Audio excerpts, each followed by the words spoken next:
Sahyadri Narayana multi speciality ಆಸ್ಪತ್ರೆ ಆರೋಗ್ಯವಾಣಿ.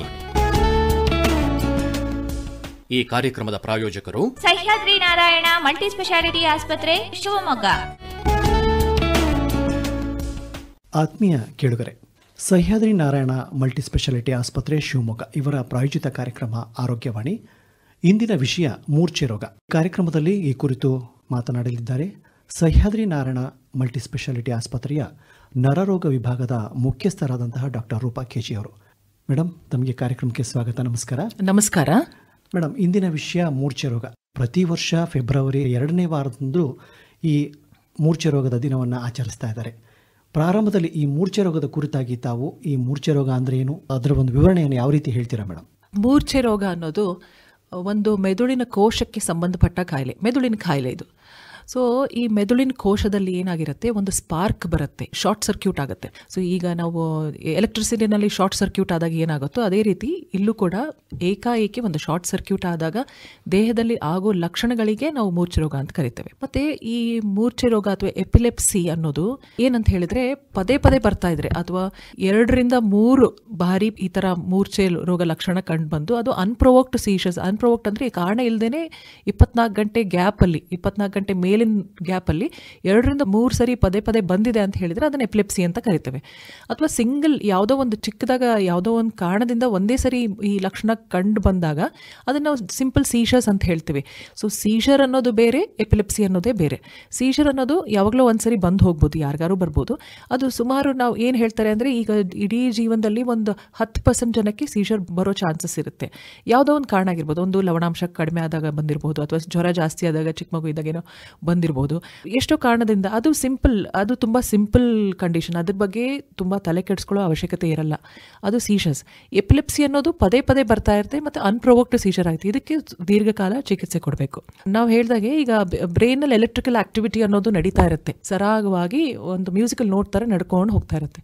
ಏಕಾಏಕಿ ಅದರಲ್ಲಿ ಒಂದು ಶಾರ್ಟ್ ಸರ್ಕ್ಯೂಟ್ ಆದಾಗ ನಾವು ಮೂರ್ಛೆ ರೋಗ ಅಂತ ಕರಿತೇವೆ ಅದನ್ನು. ಇಷ್ಟುವರೆಗೂ ಮೂರ್ಛೆ ರೋಗ ಅಂತ ಅಂದರೆ ಏನು ಅಂತ ಹೇಳಿದ್ರಿ, ಯಾವ ಕಾರಣದಿಂದ ಈ ಮೂರ್ಛೆ ರೋಗ ಬರುತ್ತೆ ಅಂತ? ಪ್ರಪಂಚಾದ್ಯಂತ ನೋಡಿದಾಗ ಕಾರಣಗಳು ತುಂಬ ಇದೆ. ಈಗ ನಮ್ಮ ದೇಶದಲ್ಲಿ ಅಷ್ಟೇ ನಾವು ತಿಳ್ಕೊಬೇಕು ಅಂತ ಹೇಳಿದ್ರೆ ಅದೇ ನಮಗೆ ಮುಖ್ಯ ಆಗಿರುತ್ತಲ್ವಾ. ತುಂಬ ಕಾಮನ್ ಕಾರಣ ಕಾಣಿಸ್ಕೊಂಡು ಬರ್ತಾ ಇರೋದು ಏನಂತ ಹೇಳಿದ್ರೆ, ಒಂದು ನ್ಯೂರೋಸಿಸ್ಟಿಕ್ ಸರ್ಕೋಸಿಸ್ ಅಂತ ಹೇಳ್ತೇವೆ. ನ್ಯೂರೋಸಿಸ್ಟಿಕ್ ಸರ್ಕೋಸಿಸ್ ಅಂದರೆ ಒಂದು ಜಂತುಳದಿಂದ ಬರ್ತಕ್ಕಂಥ ಕಾರಣ ಇದು.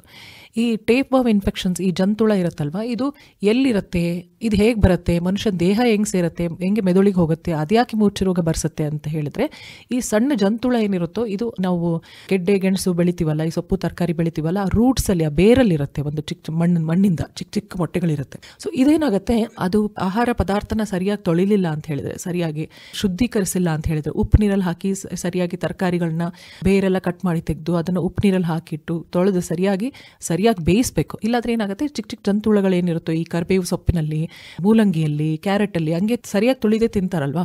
ಅಥವಾ ಈ ಹೊರಗಡೆ ಹೋದಾಗ ಏನಾದ್ರು ಮೋಮೋಸ್ ಗಿಮೋಸ್ ಎಲ್ಲ ತಿಂತಾರೆ, ಅದರಲ್ಲೆಲ್ಲ ಕ್ಯಾಬೇಜ್ ಎಲ್ಲ ಇರುತ್ತೆ, ಅದು ಸರಿಯಾಗಿ ತೊಳೆದಿಲ್ಲ ಅಂತ ಹೇಳಿದ್ರೆ, ಅಥವಾ ಈ ಪಾನಿಪುರಿ ಮಸಾಲೆ ಪುರಿ ತಿನ್ನೋಕೆ ಹೋಗ್ತಾರಲ್ಲ, ಕೊತ್ತಂಬರಿ ಎಲ್ಲ ಹಾಕಿರ್ತಾರಲ್ವ, ಅದು ಸರಿಯಾಗಿ ಅವ್ರು ತೊಳೆದಿಲ್ಲ ಅಂತ ಹೇಳಿದ್ರೆ ಅದ್ರಲ್ಲಿ ಚಿಕ್ಕ ಜಂತುಳದ ಮೊಟ್ಟೆ ಇದ್ರೆ ಅದೇನಾಗುತ್ತೆ, ದೇಹಕ್ಕೆ ಸೇರ್ಕೊಳ್ಳುತ್ತೆ. ಸೊ ದೇಹಕ್ಕೆ ಸೇರ್ಕೊಂಡಾಗ ರಕ್ತದ ಮೂಲಕ ಹೋಗಿ ಮೆದುಳಲ್ಲಿ ಸೇರ್ಕೊಂಡಾಗ ಅದೇನು ಮಾಡುತ್ತೆ, ಅಲ್ಲಿ ಒಂದು ಗಾಯ ಆಗಿ ಉಳಿಯುತ್ತೆ, ಒಂದು ಕ್ಯಾಲ್ಸಿಫಿಕೇಶನ್ಸ್ ಆಗುತ್ತೆ.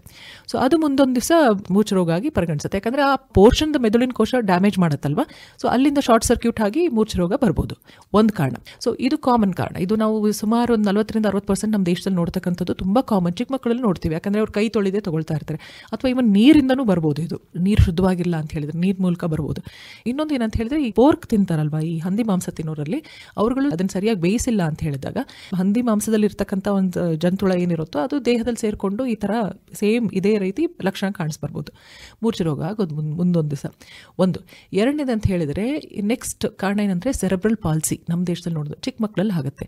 ಏನಿದು ಸೆರೆಬ್ರಲ್ ಪಾಲ್ಸಿ ಅಂತ ಹೇಳಿದ್ರೆ, ಚಿಕ್ಕ ಮಕ್ಕಳಲ್ಲಿ ಮೆದುಳಲ್ಲಿ ಡ್ಯಾಮೇಜ್ ಆಗೋದು, ಅದು ಹುಟ್ಟಿದ ನಂತರ ಆಗ್ತಕ್ಕಂಥದ್ದು. ಅಥವಾ ಬ್ರೈನ್ ಡೆವಲಪ್ಮೆಂಟ್ ಅಲ್ಲೇ ಏನೋ ವ್ಯತ್ಯಾಸ ಆಗಿ, ಗರ್ಭದಲ್ಲೇ ಇರುವಾಗ ಬ್ರೈನ್ ಡೆವಲಪ್ಮೆಂಟ್ ಅಲ್ಲಿ ಏನಾದ್ರು ವ್ಯತ್ಯಾಸ ಆದ ಕಾರಣದಿಂದನೂ, ಅಥವಾ ಈ ಡೆಲಿವರಿ ಟೈಮಲ್ಲಿ ಏನಾದ್ರು ಡ್ಯಾಮೇಜ್ ಆದಾಗ ಬರ್ತಕ್ಕಂಥದ್ದು ಹೈಪಾಕ್ಸಿಕ್ ಇಸ್ಕಿಮಿಕ್ ಇಂಜುರಿ ಅಂತ ಹೇಳ್ತೀವಿ. ಹೈಪಾಕ್ಸಿಕ್ ಇಸ್ಕಿಮಿಕ್ ಇಂಜುರಿ ಅಂದರೆ ಮಗು ಹುಟ್ಟಿದ ಕೂಡಲೇ ಅಳಬೇಕು, ಚೆನ್ನಾಗಿ ಆಕ್ಸಿಜನ್ ಸರಿಯಾಗಿ ಬ್ರೈನ್ಗೆ ಸಪ್ಲೈ ಆಗುತ್ತೆ.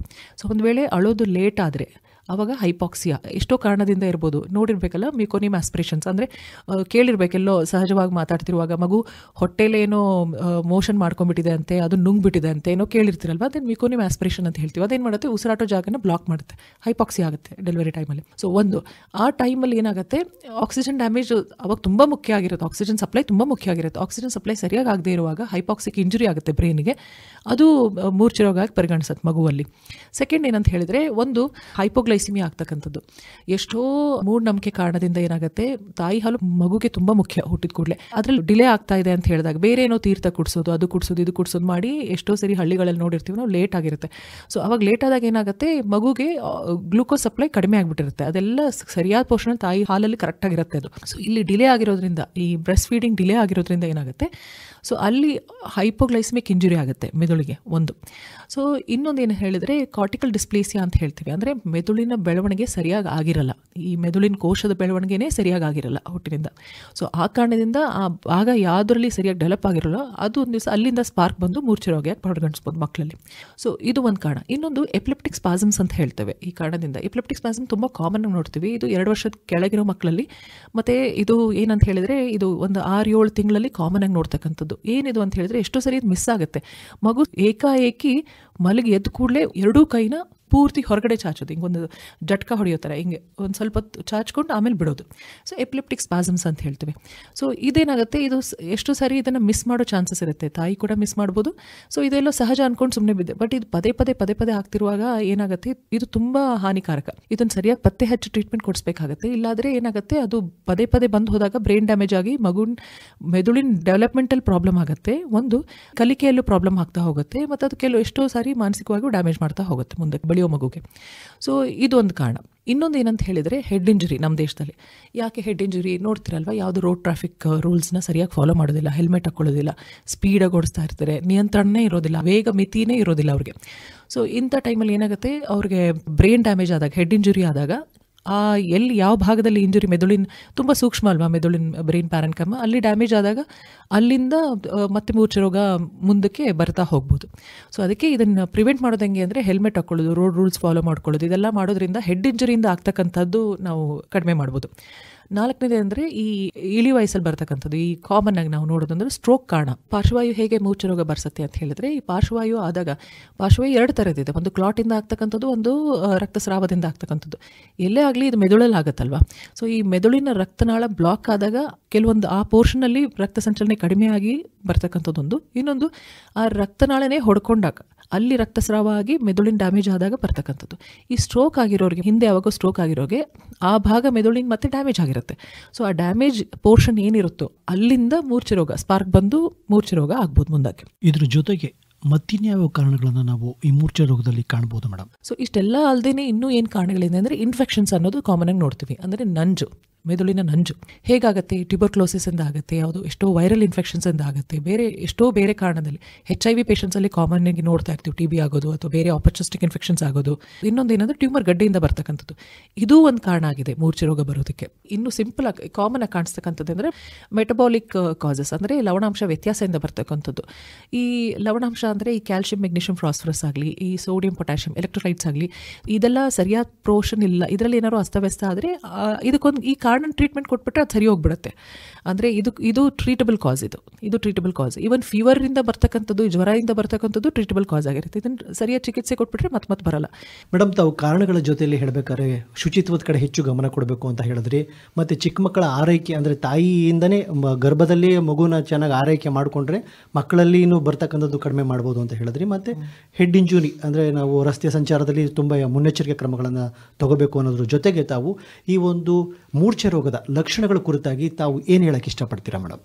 ತುಂಬ ಒಳ್ಳೆ ಪ್ರಶ್ನೆ ಇದು. ಮೂರ್ಛೆ ರೋಗ ಹೇಗೆ ಗುರುತಿಸೋದು ಅಂತ ಹೇಳಿದ್ರು, ಇದು ನಿಜವಾಗ್ಲೂ ಮೂರ್ಛೆ ರೋಗನ ಬೇರೆನೇನೋ ಆಗಿರಿದೆಯಾ ಅಂತ ಹೇಳ್ಬಿಟ್ಟು. ಈ ಮೂರ್ಛೆ ರೋಗ ಚಿಕ್ಕದಾಗಾದರೂ ಬರ್ಬೋದು, ದೊಡ್ಡದಾಗಿ ಬರ್ಬೋದು. ತುಂಬ ಸಿಂಪಲಾಗಿ ಹೇಳಬೇಕು ಅಂದರೆ, ಒಂದು ದೊಡ್ಡದಾಗ ಅಂತ ಕಾಣಿಸ್ಕೊಂಡಾಗ ನಾವು ಸಹಜವಾಗಿ ನೋಡಿರ್ತೀವಿ ಅಥವಾ ಸಿನಿಮಾಗಳಲ್ಲಿ ನೋಡಿರ್ತೀವಿ, ಯಾರನ್ನಾದ್ರೂ ಮೂರ್ಛೆ ರೋಗ ಬಂದಿರೋ ರೋಗಿಗಳೆಲ್ಲ ನೋಡಿರ್ತೀವಿ. ಏನಾಗಿರುತ್ತೆ, ಒಂದು ಕಣ್ಣು ಮೇಲೆ ಮಾಡ್ತಾರೆ, ಬಾಯಲ್ಲಿ ಜೊಳ್ಳು ಬರೋಕ್ಕೆ ಶುರುವಾಗುತ್ತೆ, ನಾಲ್ಗೆ ಕಚ್ಕೋತಾರೆ, 2 ಕೈ 2 ಕಾಲು ಪಟ ಹೊಡ್ಕೊಳ್ಳೋಕೆ ಶುರು ಮಾಡ್ತಾರೆ, ಯೂರಿನ್ ಪಾಸ್ ಮಾಡ್ಕೋತಾರೆ. ಸೊ ಇದು ಜನರಲೈಸ್ಡ್ ಸೀಶಸ್, ಜನರಲೈಸ್ಡ್ ಟೋನಿಕ್-ಕ್ಲೋನಿಕ್ ಸೀಶಸ್. ಇದು ತುಂಬ ಕಾಮನ್ ಆಗಿ ನೋಡ್ತಕ್ಕಂಥ, ತುಂಬ ಸಹಜವಾಗಿ ನೋಡ್ತಕ್ಕಂಥ ಮೂರ್ಛೆ ರೋಗ. ಸೊ ಇದು ಗುರ್ತು ಹಿಡಿಯೋದಕ್ಕೆ ತುಂಬ ಈಸಿ ಅಲ್ವಾ. ಇದು ನಾವು ಹೇಳಿದ ಲಕ್ಷಣ ಹಿಂಗೆಲ್ಲ ಕಾಮನ್ ಆಗಿ ನೋಡಿರ್ತೀವಿ, ಈ ಥರ ಆಗಿದೆ. ಅಷ್ಟೇ ಅಲ್ಲದೆ ಈ ಜನರಲೈಸ್ಡ್ ಏನಂತ ಹೇಳಿದ್ರೆ ಮೆದುಳಿನ ಮೇಜರ್ ಪೋರ್ಷನ್ ಭಾಗದಲ್ಲಿ ಸ್ಪಾರ್ಕ್ ಬರ್ತಾ ಬರ್ತಾ ಸ್ಪ್ರೆಡ್ ಆಗಿ ಬರ್ತಕ್ಕಂಥದ್ದು ಒಂದು. ಸೊ ಇದರಲ್ಲಿ ಜುವಿನೈಲ್ ಟೋನಿಕ್ ಸೀಶರ್ಸು, ಜುವಿನೈಲ್ ಕ್ಲೋನಿಕ್ ಸೀಶರ್ಸು ಈ ಥರ ಹೇಳ್ತಾ ಹೋಗ್ಬೋದು. ಅಂದರೆ ಏನಾಗುತ್ತೆ, ಕಂಟಿನ್ಯೂಸ್ ಆಗಿ ಪಟ ಪಟ ಪಟ ಪಟ ಹೊಡಿತಾನೆ ಇರ್ಬೋದು, ಅಥವಾ ಟೈಟಾಗಿ ಹಿಡ್ಕೊಂಡಿರ್ಬೋದು, ಎರಡು ಕೈ ಎರಡು ಕಾಲನ್ನ ಸ್ಟಿಫ್ ಆಗಿ ಹಿಡ್ಕೊಂಡಿರ್ಬೋದು, ಅಥವಾ ಜರ್ಕ್ ಬಂದೋಗೋದು, ಮಯೋಕ್ಲೋನಿಕ್ ಜರ್ಕ್ಸ್ ಅಂತ ಹೇಳ್ತೀವಿ ನಾವು, ಅದು ನಿಟ್ಟು ಬೀಳೋದು ಅಂತ ಹೇಳ್ತಾರಲ್ಲ ಆ ರೀತಿಯಲ್ಲಿ. ಸೊ ಇನ್ನೊಂದು ಆಬ್ಸೆಂಟ್ ಸೀಶರ್ಸು ಜನರಲೈಸ್ ಸೀಶರ್ಸ್ ಆಗಿರುತ್ತೆ. ಅಂದರೆ ಈ ಮಕ್ಕಳಲ್ಲಿ ನೋಡಿರ್ತೀವಲ್ವಾ, ಈಗ ಶಾಲೆಯಲ್ಲಿ ಕೂತಿರ್ತಾರೆ, ಸುಮ್ಮನೆ ಎಲ್ಲೋ ಒಂದು ಕಡೆ ಆಬ್ಸೆಂಟ್ ಮೈಂಡೆಡ್ ಆಗಿ ಸುಮ್ಮನೆ ಕೂತ್ಬಿಡೋದು, ಅಂದರೆ ಒಂದೇ ಕಡೆ ದಿಟ್ಟಿಸಿ ನೋಡ್ತಾ ಕೂತ್ಕೊಂಡ್ಬಿಡೋದು. ಸೊ ಇದೊಂದು ಆಬ್ಸೆಂಟ್ ಸೀಶರ್ಸ್ ನಾವು ನೋಡಿರ್ತೀವಿ. ಇನ್ನೊಂದು ಏನಂದರೆ ಚಿಕ್ಕದಾಗಿ ಬರ್ತಕ್ಕಂಥದ್ದು ಅಥವಾ ಫೋಕಲ್ ಸೀಶರ್ಸ್ ಅಂತ ಏನು ಹೇಳ್ತೀವೋ, ದೇಹದ ಒಂದು ಚಿಕ್ಕ ಭಾಗದಲ್ಲಿ ಬರ್ಬೋದು, ಒಂದು ಫೇಸಲ್ಲಿ ಅಷ್ಟೇ ಬರ್ಬೋದು, ಹಿಂಗೆ ಬಾಯಿ ಓರಿ ಆಗಿಬಿಟ್ಟು ಅಲ್ಲೇ ಒಂದು ಸಣ್ಣದಾಗಿ ಹಿಂಗೆ ಜರ್ಕ್ ಹೊಡೆಯೋದು ಅದೊಂದು, ಅಥವಾ ಒಂದೇ ಕೈಯಲ್ಲಿ ಈ ಥರ ಜರ್ಕ್ ಹೊಡೆಯೋದು, ಅಥವಾ ಸೆನ್ಸರಿ ಸೀಶರ್ಸ್ ಅಂತ ಹೇಳ್ತೀವಿ, ಕೈಯಲ್ಲೋ ಕಾಲಲ್ಲೋ ಒಂದು ಭಾಗದಲ್ಲಿ ಏಕಾಏಕಿ ಜುಮ್ ಜುಮ್ ಜುಮ್ ಜುಮ್ ಅಂತ ಬಂದ್ಬಿಟ್ಟು ಹೋಗೋದು. ಸೊ ಇದೆಲ್ಲ ಸಿಂಪಲ್ ಸೀಶರ್ಸ್ ಅಂತ ಹೇಳ್ತೀವಿ. ಇಲ್ಲೊಂದು ಏನಂದ್ರೆ ಬಾಯಿ ಚಪ್ಪರ್ಸೋದು, ಏಕಾಏಕಿ ಚೆನ್ನಾಗಿರ್ತಾರೆ, ಸಡನ್ ಆಗಿ ಬಾಯಿ ಚಪ್ಪರ್ಸೋಕೆ ಶುರುವಾಗೋದು, ಕನ್ಫ್ಯೂಸ್ ಆಗಿ ಕಾಣಿಸ್ಕೊಳ್ಳೋದು, ಕೈಯೆಲ್ಲ ಹಿಂಗೆ ರಬ್ ಮಾಡೋ ಹಾಗೆ ಇಟ್ಕೊಂಡ್ಬಿಡೋದು, ಹ್ಯಾಂಡ್ ಆಟೋಮೆಟಿಸಮ್ ಅಂತ ಹೇಳ್ತೇವೆ. ಸೊ ಇದೊಂದು ರೀತಿಯಾಗಿರುತ್ತೆ, ಒಂದು ಕಾಂಪ್ಲೆಕ್ಸ್ ಪಾರ್ಷಲ್ ಸೀಶರ್ಸ್. ಇನ್ನೊಂದು ಸಿಂಪಲ್ ಪಾರ್ಷಲ್ ಸೀಶರ್ಸ್ ಅಂದರೆ ಪ್ರಜ್ಞೆ ಹೋಗ್ದೇನೆ ಸುಮ್ಮನೆ ಯಾವುದೋ ದೇಹದ ಒಂದು ಭಾಗದಲ್ಲಿ ಸ್ವಲ್ಪ ಹಿಂಗೆ ಜರ್ಕ್ ಹೊಡಿಯೋದು ಹಂಗಾಗೋದು. ಪ್ರಜ್ಞೆ ಇರುತ್ತೆ, ಗೊತ್ತಾಗ್ತಿರುತ್ತೆ ಅವ್ರಿಗೆ, ಕೈ ಸುಮ್ಮನೆ ಹಿಂಗೆ ಜರ್ಕ್ ಹೊಡಿತಾ ಶೇಕ್ ಮಾಡ್ತಾ ಇರ್ತಾರೆ. ಸೊ ಇದು ಒಂದು ಸಿಂಪಲ್ ಪಾರ್ಷಲ್ ಸೀಶರ್ಸ್ ಆಗಿರ್ಬೋದು. ಸೊ ಇದೆಲ್ಲ ಮೂರ್ಛೆ ರೋಗದ ಲಕ್ಷಣಗಳಾಗಿರುತ್ತೆ. ಮೇಡಮ್, ತಾವು ಹೇಳಿದ್ರಿ ಪ್ರಾರಂಭಿಕ ಹಂತದಲ್ಲಿ ಮಕ್ಕಳಲ್ಲಿ ಟೀನೇಜ್ ಗ್ರೂಪಲ್ಲಿ ಅಂತ ತಾವು ಹೇಳಿದ್ರಿ. ಅದೇ ರೀತಿಯಾಗಿ 40 ವರ್ಷ 35 ವರ್ಷ ಮಧ್ಯ ವಯಸ್ಕರಲ್ಲೂ ನಾವು ನೋಡ್ತಿರ್ತೀವಿ, ಎಲ್ಲ ರೋಡ್ ಸೈಡಲ್ಲಿ ಬಿದ್ದಿರ್ತಾರೆ, ಒದ್ದಾಡ್ತಾ ಇರ್ತಾರೆ. ಯಾವ ಕಾರಣಗಳಿಂದ ಅಂತ ಹೇಳ್ತೀವಿ? ಅವ್ರಿಗೆ ಪ್ರಾರಂಭದಲ್ಲಿ ಎಲ್ಲ ಚೆನ್ನಾಗೇ ಇರ್ತಾರೆ, ಮಧ್ಯ ಆ ಥರ ಆಗಿರುತ್ತೆ, ಹೇಗೆ ಅಂತ ಹೇಳ್ತೀವಿ? ಸೊ ಅದಕ್ಕೆ ಸುಮಾರು ಕಾರಣ ಇದೆ. ಈಗ ನಾವು ಸಾಮಾನ್ಯವಾಗಿ ನೋಡ್ತಕ್ಕಂಥದ್ದು ಏನಂದರೆ ಮದ್ಯಪಾನ ಸೇವನೆಯಿಂದ ಬರ್ತಕ್ಕಂಥದ್ದು. ಸೊ ಈ ಮದ್ಯಪಾನ ಸೇವನೆಯಿಂದ ಏನಾಗುತ್ತೆ, ಅವರಲ್ಲೂ ಫಿಟ್ಸ್ ಕಾಣಿಸುತ್ತೆ, ವಿಡ್ರಾಯಲ್ ಸೀಶರ್ಸ್ ಥರ ನಾವೇನು ಹೇಳ್ತೀವೋ ಅದು. ಮದ್ಯಪಾನ ಸೇವನೆ ಮಾಡಿ ಸ್ವಲ್ಪ ಗ್ಯಾಪ್ ಬಿಟ್ಟಾಗ ಏನಾಗುತ್ತೆ, ವಿಡ್ರಾಯಲ್ ಸೀಶರ್ಸ್ ಬರುತ್ತಲ್ಲ, ಅದು ಕೂಡ ಒಂದು ಕಾರಣ ಆಗಿರುತ್ತೆ. ಸೊ ಅದನ್ನು ನಾವು ಚಿಕಿತ್ಸೆ ಕೊಡಬೇಕಾಗತ್ತೆ. ಈಗ ಅಂದರೆ ಮದ್ಯಪಾನ ಸೇವನೆ ಒಂದು ನಿಲ್ಲಿಸಬೇಕು, ಇನ್ನೊಂದು ಕಡೆ ಅವ್ರ ಅಡಿಕ್ಷನನ್ನು ನಿಲ್ಲಿಸಬೇಕು, ಮತ್ತು ಅದರಿಂದ ಏನಾದ್ರು ಡ್ಯಾಮೇಜ್ ಆಗಿದ್ದರೆ, ಸೊ ಅದರಿಂದ ಆ ಕಾರಣದಿಂದ ಬೇರೆ ಏನಾದ್ರು ಮೆದುಳಿಗೆ ಡ್ಯಾಮೇಜ್ ಆಗಿದ್ದರೆ ಅದರಿಂದನೂ ಆಗುತ್ತೆ. ಮದ್ಯಪಾನ ಹೆಚ್ಚು ಸೇವನೆ ಮಾಡೋದ್ರಿಂದನೂ ಸ್ಟ್ರೋಕ್ ಎಲ್ಲ ಆಗೋ ಚಾನ್ಸಸ್ ಇರುತ್ತಲ್ವ, ಸೊ ಅದೊಂದು ಕಾರಣ. ಸೊ ಅದು ಈ ಮಿಡಲ್ ಏಜ್ ಗ್ರೂಪ್ಸಲ್ಲಿ ಇದೆಲ್ಲ ನೋಡ್ತೀವಿ. ಇನ್ನೂ ಕಾಮನ್ ಆಗಿ ನೋಡ್ತಕ್ಕಂಥದ್ದು ನಾನು ಹೇಳಿದಾಗೆ ಪಾರ್ಶ್ವವಾಯು ಮುಂಚೆ ಎಲ್ಲ 60 ವರ್ಷದ ನಂತರ ಬರ್ತಕ್ಕಂಥದ್ದು, 60-65 ವರ್ಷದ ನಂತರಕ್ಕೆ ಬರ್ತಕ್ಕಂಥದ್ದು. ಇತ್ತೀಚೆಗೆಲ್ಲ ಈ ಚಿಕ್ಕ ವಯಸ್ಸರಲ್ಲೂ ನೋಡ್ತಾ ಇದ್ದೀವಿ ಪಾರ್ಶ್ವವಾಯು ಆಗೋದು. ಸೊ ಅದಕ್ಕೆ ಎಷ್ಟೋ ಕಾರಣ ಇದೆ. ಪಾರ್ಶ್ವವಾಯು ಏನೇನು ಕಾರಣ ಇದೆ ನಾವು ಹೇಳಿದಾಗೆ, ಒಂದು BP ಕಾರಣದಿಂದ ಬರುತ್ತೆ, ಶುಗರ್ ಕಾರಣದಿಂದ ಬರುತ್ತೆ, ಡಯಾಬಿಟೀಸು. ಆಮೇಲೆ ಇನ್ನೊಂದೇನೆಂದರೆ ಸ್ಥೂಲಕಾಯ, ತೂಕ ಜಾಸ್ತಿ ಇರೋದ್ರಿಂದ, ಕೊಲೆಸ್ಟ್ರಾಲ್ ಅಂಶ ಜಾಸ್ತಿ ಆಗಿರೋದ್ರಿಂದ, ಅಥವಾ ಹಾರ್ಟ್ ಕಾಯಿಲೆಯಿಂದ, ಇಷ್ಟೆಲ್ಲ ಕಾರಣಗಳಿಂದನೂ ಸ್ಟ್ರೋಕ್ ಆಗುತ್ತೆ. ಸ್ಟ್ರೋಕ್ ಆಗಿ ಆ ಬ್ರೈನ್ ಡ್ಯಾಮೇಜ್ ಆಗಿ ಮತ್ತೆ ಫಿಟ್ಸ್ ಬರ್ಬೋದು. ಅದಕ್ಕೆ ಹೆಂಗೆ ಕಂಟ್ರೋಲ್ ಮಾಡೋದಂದರೆ ಇದೆಲ್ಲ ಕಂಟ್ರೋಲ್ ಮಾಡೋದು, BP ಕಂಟ್ರೋಲ್ ಮಾಡೋದು, ಶುಗರ್ ಕಂಟ್ರೋಲ್ ಮಾಡೋದು, ಕೊಲೆಸ್ಟ್ರಾಲ್ ಕಂಟ್ರೋಲ್ ಮಾಡೋದು, ವೆಯ್ಟ್ ಮ್ಯಾನೇಜ್ಮೆಂಟ್ಸ್ ಮಾಡೋದು, ಲೈಫ್ ಸ್ಟೈಲ್ ಚೆನ್ನಾಗಿ ಇಟ್ಕೋಬೇಕು, ಜೀವನ ಶೈಲಿ ಚೆನ್ನಾಗಿ ಇಟ್ಕೋಬೇಕು. ಸೊ ಮದ್ಯಪಾನ ಸೇವನೆ ಮಾಡೋದ್ರಿಂದನೂ ಬರುತ್ತೆ, ಸ್ಮೋಕಿಂಗಿಂದನೂ ಬರುತ್ತೆ, ಕರೆಕ್ಟ್ ಅಲ್ವಾ? ಸೊ ಅವೆರಡೂ ನಿಯಂತ್ರಣ ಮಾಡ್ಕೊಳ್ಳೋದು, ಮದ್ಯಪಾನ ಮತ್ತು ಧೂಮಪಾನ ಎರಡು ನಿಯಂತ್ರಣ ಮಾಡ್ಕೊಳ್ಳೋದು. ಸೊ ಇಷ್ಟೆಲ್ಲ ಫ್ಯಾಕ್ಟರ್ಸ್, ಮತ್ತು ಹಾರ್ಟ್ ಡಿಸೀಸ್ ಇದ್ದರೆ ಅದನ್ನು ಟ್ರೀಟ್ಮೆಂಟ್ ಮಾಡಿ, ಯಾಕಂದರೆ ಹಾರ್ಟ್ ಟು ಬ್ರೈನು ತುಂಬ ಕನೆಕ್ಟೆಡ್ ಆಗಿರುತ್ತೆ. ಹಾರ್ಟ್ ಕಾಯಿಲೆಗೆ ಏನೇನು ಕಾರಣ ಇದೆಯೋ ಅದೇ ಕಾರಣಗಳು ಬ್ರೈನ್ ಸ್ಟ್ರೋಕಿಗೆ ಕಾರಣ ಆಗಿರುತ್ತೆ ಎಷ್ಟೋ ಬಾರಿ, ಯಾಕಂದರೆ ಇಲ್ಲಿ ರಕ್ತನಾಳ ಅಲ್ಲಿ ರಕ್ತನಾಳ, ಕರೆಕ್ಟ್ ಅಲ್ವಾ? ಸೊ ಒಂದಕ್ಕೊಂದು ಕನೆಕ್ಷನ್ ಇರೋದ್ರಿಂದ ಏನಾಗಿರುತ್ತೆ, ಇದನ್ನು ನಿಯಂತ್ರಣ ಪಡಿಸ್ಕೋಬೇಕಾಗುತ್ತೆ. ಅವಾಗ ಕಾರ್ಡಿಯೋಂಬೋಲಿಕ್ ಸ್ಟ್ರೋಕ್ ಅಂತ ಹೇಳ್ತೀವಿ, ಅದನ್ನು ನಿಯಂತ್ರಣ ಪಡಿಸ್ಬೋದು. ಸೊ ಇಷ್ಟೆಲ್ಲ ಕಾರಣಗಳಿವೆ ಆ ಏಜ್ ಗ್ರೂಪ್ಸಲ್ಲಿ ಕಾಮನ್ ಆಗಿ. ಮತ್ತು ಇನ್ಫೆಕ್ಷನ್ ಅನ್ನೋದು ತುಂಬ ಕಾಮನ್. ಈ TB ಇನ್ಫೆಕ್ಷನ್ಸು, HIV ಇನ್ಫೆಕ್ಷನ್ಸು ನಂಜಾದಾಗ. ಸೊ ಏನಾಗುತ್ತೆ, TB ನಂಜಾದಾಗೂ ಅಲ್ಲಿ ತೊಂದರೆ ಆಗ್ಬೋದು ಅಲ್ವಾ, ಟ್ಯೂಬರ್ಕ್ಲೋಮಾ ಅನ್ನೋ ಒಂದು ಗಡ್ಡೆ ಆಗ್ಬೋದು, ಅಥವಾ ನಂಜಾಗ್ಬೋದು, ಅಥವಾ ಈ ಬೇರೆ ಇನ್ಫೆಕ್ಷನ್ಸ್ ಆಗಿರ್ಬೋದು, ತಲೆಯಲ್ಲಿ ವೈರಲ್ ಇನ್ಫೆಕ್ಷನ್ಸ್ ಆಗಿರ್ಬೋದು, ಅಥವಾ HIV ಇರೋ ಪೇಷಂಟ್ಸ್ಗೆ ಏನಾಗುತ್ತೆ, ಸ್ವಲ್ಪ ಬೇಗನೆ ಆಪರ್ಚುನಿಸ್ಟಿಕ್ ಇನ್ಫೆಕ್ಷನ್ಸ್ ಆಗ್ಬೋದು, CNS ಆಪರ್ಚುನಿಸ್ಟಿಕ್ ಇನ್ಫೆಕ್ಷನ್ಸ್. ಅದರಲ್ಲಿ ಎಷ್ಟೋ ಕಾರಣಗಳಿದೆ. ಅದರಲ್ಲೂ ಬ್ರೈನ್ ಗಡ್ಡೆಗಳಾಗ್ಬೋದು, ನಂಜಾಗ್ಬೋದು. ಇದರಿಂದ ಏನಾಗುತ್ತೆ, ಬ್ರೈನ್ ಡ್ಯಾಮೇಜ್ ಆಗಿ ಫಿಟ್ಸ್ ಬರೋ ಚಾನ್ಸಸ್ ಇರುತ್ತೆ. ಸೊ ಇದೆಲ್ಲ ತುಂಬ ಮುಖ್ಯ ಆಗಿರುತ್ತೆ. ಇವೆಲ್ಲ ಇನ್ಫೆಕ್ಷನ್ಸ್ ಅನ್ನೋದು ಆ ಏಜ್ ಗ್ರೂಪಲ್ಲಿ ಕಾಮನ್ ಆಗಿರುತ್ತೆ. ಮತ್ತು ಇವನ್ ಬ್ರೈನ್ ಟ್ಯೂಮರ್ಸ್ ನಾವು ನೋಡ್ತೀವಿ, ಮೆದುಳಿನ ಗಡ್ಡೆಗಳು. ಸೊ ಅವಾಗಲೂ ಕೂಡ ಫಿಟ್ಸ್ ಬರೋ ಚಾನ್ಸಸ್ ಇರುತ್ತೆ. ಮತ್ತು ಎಷ್ಟೊಂದು ಈ ಡಿಮೈಲಿಟಿಂಗ್ ಡಿಸಾರ್ಡರ್ಸ್ ಅಂತ ಹೇಳ್ತೀವಿ, ಬ್ರೈನ್ಗೆ ಸಂಬಂಧಪಟ್ಟಾಗೆ ಡ್ಯಾಮೇಜಸ್ ಆಗ್ತಕ್ಕಂಥದ್ದು. ಸೊ ಅವಾಗಲೂ ಕೂಡ ಯಾವಾಗ ಬ್ರೈನ್ ಡ್ಯಾಮೇಜ್ ಯಾವ ಕಾರಣದಿಂದ ಆಗುತ್ತೋ, ಆ ಬ್ರೈನ್ ಡ್ಯಾಮೇಜ್ ಆಗಿದ್ದರೆ ಅಲ್ಲಿಂದ ಶಾರ್ಟ್ ಸರ್ಕ್ಯೂಟ್ ಆಗಿ ಫಿಟ್ಸ್ ಬರ್ಬೋದು ಮುಂದೊಂದು ದಿವಸ. ಕಾರಣಗಳು, ಲಕ್ಷಣಗಳ ಜೊತೆಗೆ ಅದು ಬರ್ದಲೇ ಇರ್ತಕ್ಕಂಥದ್ದಕ್ಕೆ ಯಾವ್ಯಾವ ಮುನ್ನೆಚ್ಚರಿಕೆ ಕ್ರಮಗಳನ್ನು ತಗೋಬೇಕು ಅಂತ ಹೇಳ್ತೀರಿ ಮೇಡಮ್? ಈಗ ನಾನು ಹೇಳ್ದಾಗೆ ಚಿಕ್ಕ ಮಗುವಿಂದನೇ ಶುರು ಮಾಡ್ಕೊಳ್ಳೋಣ ಅಲ್ವಾ. ನಾರ್ಮಲ್ ಆಗಿದ್ದಾರೆ, ಅವ್ರಿಗೇನು ಕಾಯಿಲೆ ಇಲ್ಲ, ಗರ್ಭಾವಸ್ಥೆಯಲ್ಲಿದ್ದಾರೆ, ಅವ್ರು ರೆಗ್ಯುಲರ್ ಚೆಕಪ್ ಮಾಡಿಸ್ಕೋತಾ ಇರ್ತಾರೆ. ಆ ಡೆಲಿವರಿ ಟೈಮ್ ಬಂದಾಗ ಏನಾಗುತ್ತೆ, ಮುಖ್ಯವಾಗಿ ಏನಂತ ಹೇಳಿದರೆ ಈ ಹುಟ್ಟಿದ ಕೂಡಲೇ ಮಗು ಅಳಬೇಕು, ಅಳೋದ್ರಲ್ಲಿ ಡಿಲೇ ಆದಾಗ ನಾನು ಹೇಳ್ದಾಗೆ ಅದು ಬಂದು ಕಾರಣ ಆಯಿತು. ಸೊ ಆ ಡೆಲಿವರಿ ಟೈಮಲ್ಲಿ ಕೇರ್ ತಗೊಳ್ಳೋದು ತುಂಬ ಮುಖ್ಯ ಆಗಿರುತ್ತೆ. ಈಗಲೂ ಕೂಡ ಕೆಲವು ಹಳ್ಳಿಗಳಲ್ಲಿ ನೋಡ್ತೀವಿ ಮನೆಯಲ್ಲೇ ಡೆಲಿವರಿ ಆಗಿರುತ್ತೆ, ಸೊ ಅದು ಸರಿಯಾಗಿ ಆರೈಕೆ ಆಗಿರಲ್ಲ ಒಂದು. ಮತ್ತು ಇನ್ನೊಂದು ಏನಂದರೆ ಚಿಕ್ಕ ಮಗು ಹುಟ್ಟಿದ ಮೇಲೆ ಈಗ ಬ್ರೈನ್ನಲ್ಲಿ ಜಾಂಡೀಸ್ ಆಗೋದು ನೋಡಿರ್ತೀವಿ, ಆ ಕಾರಣದಿಂದನೂ ಆಗಿರ್ಬೋದು. ಇನ್ನೊಂದು ಈ ಟಾರ್ಚ್ ಇನ್ಫೆಕ್ಷನ್ಸ್ ಅನ್ನೋದು ನೋಡ್ತೀವಿ. ಟಾರ್ಚ್ ಇನ್ಫೆಕ್ಷನ್ಸ್ ಅಂದರೆ ತಾಯಿಯ ಗರ್ಭಕೋಶದಲ್ಲಿ ಆಗೋ ನಂಜು ಮಗುಗೂ ಟ್ರಾನ್ಸ್ಫರ್ ಆಗುತ್ತೆ. ಸೊ ಒಂದು ತಾಯಿ ಆರೈಕೆ ಮುಖ್ಯ, ಮತ್ತು ತಾಯಿ ನ್ಯೂಟ್ರಿಷನ್, ತಾಯಿ ಆಹಾರದ ತುಂಬ ಇಂಪಾರ್ಟೆಂಟ್ ಆಗಿರುತ್ತೆ. ಸೊ ಎಷ್ಟೋ ಸರಿ ಬ್ರೈನ್ ಡೆವಲಪ್ಮೆಂಟ್ ಚೆನ್ನಾಗಾಗಬೇಕು, ನಾವು ಅದಕ್ಕೆ ಫೋಲಿಕ್ ಆ್ಯಸಿಡ್ ಎಲ್ಲ ಕೊಡ್ತೀವಲ್ವಾ, ವಿಟಮಿನ್ ಎಲ್ಲ ಕೊಡ್ತಾ ಇರ್ತೀವಿ ತಾಯಿಗೆ. ಪೌಷ್ಟಿಕ ಆಹಾರ ಜೊತೆಗೆ ಫೋಲಿಕ್ ಆ್ಯಸಿಡ್ ಸಪ್ಲಿಮೆಂಟ್ ತುಂಬ ಇಂಪಾರ್ಟೆಂಟ್ ಬ್ರೈನ್ ಡೆವಲಪ್ಮೆಂಟ್ಗೆ. ಸೊ ಅದು ಸರಿಯಾಗಿ ಅವರು ತಮ್ಮ ಆಬ್ಸ್ಟಿಟಿಷನ್ಸ್ನ ಅವ್ರನ್ನ ಮೀಟ್ ಮಾಡಿದಾಗ, ಅವರು ಕರೆಕ್ಟಾಗಿ ಅವರು ವಿಸಿಟ್ ಕೊಟ್ಟಾಗ, ಪ್ರೆಗ್ನೆನ್ಸಿ ಕನ್ಫರ್ಮ್ ಆದಮೇಲೆ ಅವರು ಕರೆಕ್ಟಾಗಿ ಅದನ್ನು ಹೋಗಿ ಕನ್ಸಲ್ಟ್ ಮಾಡಿಕೊಂಡು ಏನೇನು ತೊಗೊಳ್ಬೇಕು, ಏನೇನು ಮಾತ್ರೆ ತೊಗೊಳ್ಬೇಕು, ಯಾವಾಗ ಅಲ್ಟ್ರಾಸೌಂಡ್ ಮಾಡಬೇಕು, ಅದನ್ನೆಲ್ಲ ಕರೆಕ್ಟಾಗಿ ಈ ಆ್ಯಂಟಿನೇಟಲ್ ಕೇರ್ ಅಂತ ಏನು ಹೇಳ್ತೀವೋ, ಡೆಲಿವರಿಗಿಂತ ಮುಂಚೆ ಆ ಕೇರ್ ಏನೋ ಇರುತ್ತೋ, ಆ ಸರಿಯಾದ ಮಾಹಿತಿ ಏನಿರುತ್ತೋ, ಸರಿಯಾದ ಕನ್ಸಲ್ಟೇಷನ್ಸ್ ಇರುತ್ತೋ, ಅದು ಕರೆಕ್ಟಾಗಿ ಮಾಡ್ಕೊಂಡಿದ್ರೆ ಏನಾಗುತ್ತೆ, ಈ ರೀತಿ ಫೋಲಿಕ್ ಆ್ಯಸಿಡ್ ಡಿಫಿಷಿಯನ್ಸಿ ಅಥವಾ ವಿಟಮಿನ್ ಡಿಫಿಷಿಯನ್ಸಿಯಿಂದ ಆಗ್ತಕ್ಕಂಥದ್ದು ಅಥವಾ ಪೌಷ್ಟಿಕಾಂಶ ಕೊರತೆಯಿಂದ ಆಗ್ತಕ್ಕಂಥದ್ದು ಡ್ಯಾಮೇಜು ಮಗುಗೆ ಆಗಲ್ಲ. ಸೊ ಆ ಮೆದುಳಿನ ಡೆವಲಪ್ಮೆಂಟಲ್ಲಿ ಬೇಕಾಗುತ್ತೆ, ಈ ಫೋಲಿಕ್ ಆ್ಯಸಿಡ್ ಎಲ್ಲ ಮೆದುಳಿನ ಡೆವಲಪ್ಮೆಂಟಲ್ಲಿ ಬೇಕಾಗಿರುತ್ತೆ. ಸೊ ಅದು ಸರಿಯಾಗಿ ಅವ್ರು ತೊಗೊಂಡಿಲ್ಲ, ಕರೆಕ್ಟಾಗಿ ಅವರು ಕನ್ಸಲ್ಟೇಷನ್ ಮಾಡಿಲ್ಲ, ಆ್ಯಂಟಿನೇಟಲ್ ಕೇರ್ ತೊಗೊಂಡಿಲ್ಲ ಅಂದರೆ ಮಗುವಿನ ಬೆಳವಣಿಗೆ, ಮೆದುಳಿನ ಬೆಳವಣಿಗೆ ವ್ಯವಸ್ಥೆ ಆದಾಗ ಅದು ಮುಂದೆ ಅದು ಮಗುವಿನಲ್ಲಿ ಒಂದು ನಾ ಹೇಳಿದಾಗೆ ಮೂರ್ಛೆ ರೋಗ ಬರ್ತಾ ಹೋಗ್ಬೋದು. ಮೂರನೇದೇನಂತ ಹೇಳಿದರೆ ಮದ್ಯಪಾನ ಟ್ರಿಗರ್ ಮಾಡುತ್ತೆ ಸೀಷಸ್ನ. ಸೊ ಅದನ್ನು ತಡೆಗಟ್ಟಬೇಕಾಗುತ್ತೆ. ಮದ್ಯಪಾನ ಸೇವನೆ ಅಭ್ಯಾಸ ಇರೋರಿಗೆ ಅದನ್ನು ತಡೆಗಟ್ಟಬೇಕು, ಅದೊಂದು ಕಾರಣ. ಸೊ ನಾಲ್ಕನೇದು ಅಂತ ಹೇಳಿದರೆ, ಈ ಒಂದು ಏಜಲ್ಲಿ ನಾನು ಹೇಳಿದ್ನಲ್ಲ, ಬ್ರೈನ್ ಇನ್ಫೆಕ್ಷನ್ಸ್ ನಂಜಾದಾಗ ಸರಿಯಾದ ಚಿಕಿತ್ಸೆ ಕರೆಕ್ಟಾಗಿ ತೊಗೊಳ್ಬೇಕು. ಇಲ್ಲಾದರೆ ಏನಾಗುತ್ತೆ, ಅದು ಮತ್ತೆ ಬ್ರೈನ್ ಡ್ಯಾಮೇಜ್ ಆಗುತ್ತೆ. ಮತ್ತು ಪಾರ್ಶ್ವವಾಯಿಗೆ ಸಂಬಂಧಪಟ್ಟ ಏನೇನು ಕಾರಣಗಳಿದೆಯೋ ಅದನ್ನೆಲ್ಲ ನಿಯಂತ್ರಣಗೊಳಿಸ್ಬೇಕು, ನಾನು ಆವಾಗಲೇ ತಿಳಿಸಿದಾಗೆ. ಸೊ ಇವೆಲ್ಲ ಕಾರಣನ ನಿಯಂತ್ರಣಗೊಳಿಸಿದಾಗ ಏನಾಗುತ್ತೆ, ಬ್ರೈನ್ ಡ್ಯಾಮೇಜ್ ಆಗೋದಿಲ್ಲ, ಪದೇ ಪದೇ ಫಿಟ್ಸ್ ಬರೋದಿಲ್ಲ. ಇಷ್ಟೆಲ್ಲ ಹೇಳಿದ್ರಿ ಮೇಡಮ್. ಬಂದಾಗ ಏನು ಮಾಡಬೇಕು, ಎಲ್ಲೋ ಬಂದಿರುತ್ತೆ, ಯಾರಿಗೂ ಗೊತ್ತಿರಲ್ಲ, ಆ ಸಮಯದಲ್ಲಿ ಯಾವ ರೀತಿ ಏನು ಮಾಡಬೇಕು ಅಂತ ತಾವು ಹೇಳ್ತಕ್ಕಂಥದ್ದು? ಇದು ತುಂಬ ಮುಖ್ಯ ಪ್ರಶ್ನೆ. ಯಾಕಂದರೆ ಮೂರ್ಛೆ ರೋಗ ಕಾಯಿಲೆಗೆ ಸಂಬಂಧಪಟ್ಟಾಗೆ ಮಿತ್ಸ್ ಅಥವಾ ಮೂಢನಂಬಿಕೆಗಳು ಜಾಸ್ತಿ ಇದೆ, ಈಗಲೂ ಸಹ ಇದೆ. ಸೊ ಏನದು ಮೂಢನಂಬಿಕೆ ನಾನು ಹೇಳ್ತೀನಿ. ಫಸ್ಟ್, ಸಾಮಾನ್ಯವಾಗಿ ನೋಡಿರ್ತೀರ, ಯಾರಿಗಾದರೂ ಫಿಟ್ಸ್ ಬಂದಿದ್ರೆ ಪೇಷಂಟ್ಸ್ ಬಂದು ಹೇಳ್ತಾರೆ, ಮನೆಯಲ್ಲಿ ಬಂತು ಮೇಡಮ್ ಫಿಟ್ಸ್ ಈ ಥರ, ಅದಕ್ಕೆ ನಾವೇನು ಮಾಡಿದ್ವಿ, ಕೈಯಲ್ಲಿ ಒಂದು ರಾಡ್ ಕೊಟ್ವಿ ಹಿಡ್ಕೊಳ್ಳೋದಕ್ಕೆ, ಅಥವಾ ಒಂದು ಕೀ ಚೈನೋ ಏನೋ ಕೈಯಲ್ಲಿ ಕೊಟ್ವಿ ನಾವು ಅದು ಹಿಡ್ಕೊಳ್ಳೋದಕ್ಕೆ.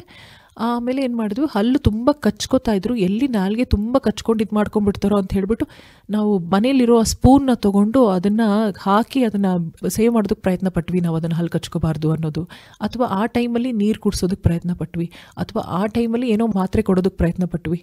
ಸೊ ಇದೆಲ್ಲ ತಪ್ಪು, ಇದೆಲ್ಲ ಮೂಢನಂಬಿಕೆಗಳು. ಇನ್ನು ಕೆಲವು ಕಡೆ ನಾವು ಕೇಳಿದ್ದೀವಿ, ಇನ್ನೇನು ಮೂಢನಂಬಿಕೆ ಅಂತ ಹೇಳಿದರೆ, ನೀರುಳ್ಳಿ ಸ್ಮೆಲ್ನ ಅದನ್ನು ನೋಡೋಕ್ಕೆ ಕೊಡ್ತಾರೆ, ಅದನ್ನು ಸ್ಮೆಲ್ ನೋಡಲಿ ಅಂತ ಹೇಳ್ಬಿಟ್ಟು.